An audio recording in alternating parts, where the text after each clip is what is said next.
Todoist ni hapo ambayo inakuwezesha kuweza kupangilia shughuli zako za kila siku. Kwa mfano, let's say tasks ndogo ndogo ambazo ulikuwa na mpango wa kuzifanya siku husika.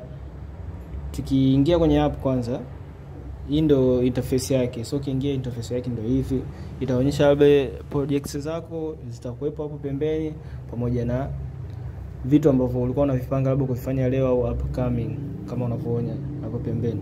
So let's say leo tuseme nilikuwa na task, let's say ya kwenda sokoni. So nitaiandika hapo, kwenda Kariakoo labda. Kwenda Kariakoo. Muda husika utaandika. Let's say nilikuwa na mpango wa kwenda Kariakoo saa 6 mchana. So nitaandika hapo saa 6 mchana. Moja kwa moja itaorodhesha kwamba hii ni saa 6 mchana huu. So nilikuwa na mpango kwenda. Itaandika hapo. So itaji descript hapo kama una description za nyongeza, let's say la hiyo task ulikuwa umeipanga. Hapo ndio nimeandika let's say kwenda Kariakoo.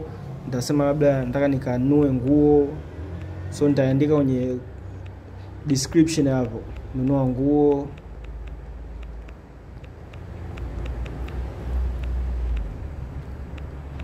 Kingine tuseme labda angalia vifaa vya michezo.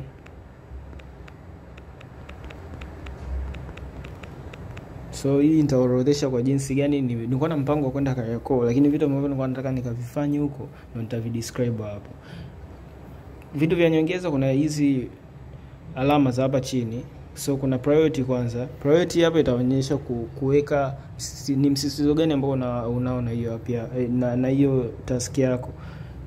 Kwa mfano hapo kuanzia namba 1 ni ile high priority kubwa, na ya chini kabisa, flag ya chini kabisa ni priority ambayo huna priority nayo kubwa sana. So high priority tukishaimark hapo red kwamba hii ndo na mpango, yani hii ndio hiyo imefanyika. Okay, tena tasks zingine sawa zinaweza zisifanyike, lakini hii ndio hiyo imefanyika kwanza.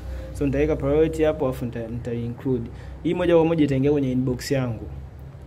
So hiyo ina represent kama hivyo.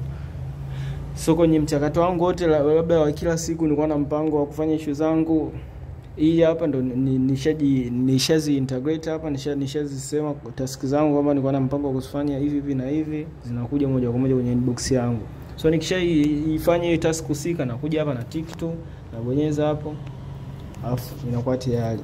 So yeah, ni app nzuri ya kuanzia nao kama una zile simple task ndogo ndogo ambazo uko na mpango wa kuzifanya ila inabidi uziandike, bado usisahau. So utazilist hapo, ukishazifanya ndio unakuja unazistick.